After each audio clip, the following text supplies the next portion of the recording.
آپ نے ان چیزوں کا بھی خیال کرنا ہے کہ کسی دن آپ کی چھٹی ہے تو چھٹی والے دن ظاہری بات ہے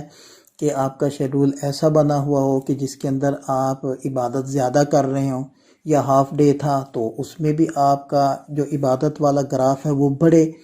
ایسا نہ ہو کہ چھٹی کی وجہ سے ہم زیادہ سو رہے ہوں اور زیادہ وقت اپنا بیکار کاموں میں صرف کر رہے ہوں۔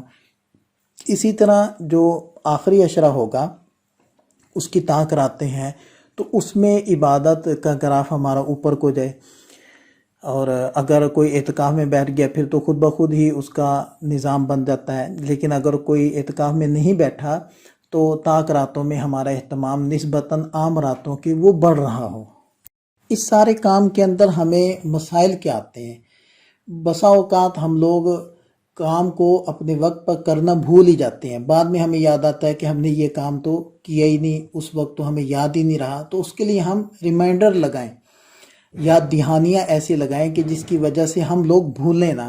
تو ان میں سے ایک یہ بھی ہو سکتا ہے کہ آپ وائٹ بورڈ چھوٹے سائز کے 1 یا 2 لے لیں اور ان جگہوں پر ان کو لٹکا دیں جہاں سے آپ گزرتے ہوں، اور آپ کی نگاہ ان کے اوپر پڑے اور آپ کو یاد آ جائے۔ اسی طرح ریمائنڈر میں سے ایک یہ بھی ہو سکتا ہے کہ جو آپ حضرات کو یہ گراف اور چارٹ ہم دے رہے ہیں تو آپ ان کی کاپی نکلوا کر ان کو بھی کسی جگہ آویزاں کر سکتے ہیں تاکہ وہ آپ کو یاد آتے رہیں، یاد دلاتے رہیں اور آپ کو دیکھ کر یاد آ جائے۔ اسی طرح موبائل کا جو ریمائنڈر ہے آپ اس کو بھی یوز کر سکتے ہیں، الارم لگا سکتے ہیں، اور فیملی ممبرز کو بھی آپ اپنا ہیلپر اور معاون بنا سکتے ہیں۔ مثلا بیوی کو کہہ دیا کہ آپ نے مجھے یہ کام یاد دلانا ہے، میں نے یہ کام اتنی مقدار میں کرنا ہے۔ تو اسی طریقے سے اپنے فیملی ممبران کو آپ معاون بنا سکتے ہیں۔ تو بہرحال ان فارمز کے مطابق اب آپ حضرات نے اپنا اپنا چارٹ خود تیار کرنا ہے۔ ظاہر بات ہے ہر آدمی کی اپنی ذاتی مصروفیات ہیں، کس نوعیت کی ہے تو اس نوعیت کو وہی صاحب خود سمجھ سکتے ہیں۔ تو اپنی مصروفیات کو سامنے رکھتے ہوئے اپنا اپنا فریم ورک، اپنا اپنا نظام الاوقات آپ حضرات نے بنانا ہے۔ اس کے ساتھ اخیر میں کام یہ کرنے کی ضرورت ہے کہ جو آپ نے نظام الاوقات بنایا ہے تو اس کا ریویو بھی کرنا ہے، اس کی نظر ثانی بھی کرتے رہنا ہے، اور یہ دیکھنا ہے کہ ہم اپنے اہداف کو کر پا رہے ہیں، اور اگر ہمارے جذبات نیچے کو جا رہے ہیں تو ہمیں اپنے جذبات کو اوپر لانے کی ضرورت ہوگی، اور اگر ٹارگٹ ہم نے بہت ہی مشکل لے لیے ہیں تو ان کو ہلکا کرنے کی ضرورت ہے، اور اگر بہت ہی کم درجے کے ہم نے اپنے اہداف طے کیے ہیں تو ان کو ہمیں بڑھانے کی ضرورت ہے۔ اس لیے کہ اگر بہت مشکل آپ اہداف لے لیں گے اپنے لیے تو جب آپ ان کو نہیں کر پائیں گے تو اس کی وجہ سے آپ کا حوصلہ پست ہوگا، اور اگر آپ اتنی مقدار لے لیں گے کہ جو آپ کی عام روٹین سے بھی کم ہے تو پھر اس کا فائدہ نہیں ہوگا، کیونکہ وہ تو آپ کی روٹین سے بھی کم جا رہی ہے۔ تو اس لیے آپ نے مناسب اپنے اہداف رکھنے ہیں، اور اگر نظر ثانی کرتے ہوئے آپ کو محسوس ہوتا ہے کہ میں اپنے ٹارگٹ کو اچیو نہیں کر پا رہا اور وہ بہت زیادہ ان کی مقدار ہے تو آپ اس مقدار کو کم بھی کر سکتے ہیں۔ اتنا ہدف رکھنا کہ آپ آسانی سے اس کو کر پائیں، ڈی موٹیویٹ نہ ہوں، تو یہ چیزیں ضروری ہوتی ہیں۔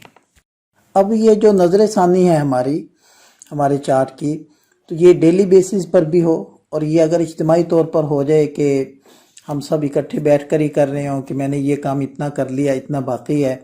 تو اس سے ایک دوسرے کو ہیلپ بھی ملے گی، ہم ایک دوسرے کو جذبات بڑھا سکتے ہیں، اس کو کہہ سکتے ہیں کہ جی ابھی آدھا گھنٹہ لگا کر اپنے اپنے ٹارگٹ کو اچیو کر لو۔ اور یہ ویکلی بیسس پر بھی ہو، اور پھر اس کے بعد جب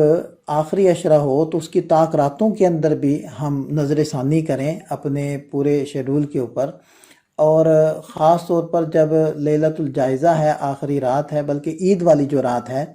جس کو چاند رات کہتے ہیں، تو اس رات کے اندر ہم پورے مہینے کے اوپر ایک نظر ڈالیں کہ ہم نے کیا کیا، کیا کھویا، کیا پایا،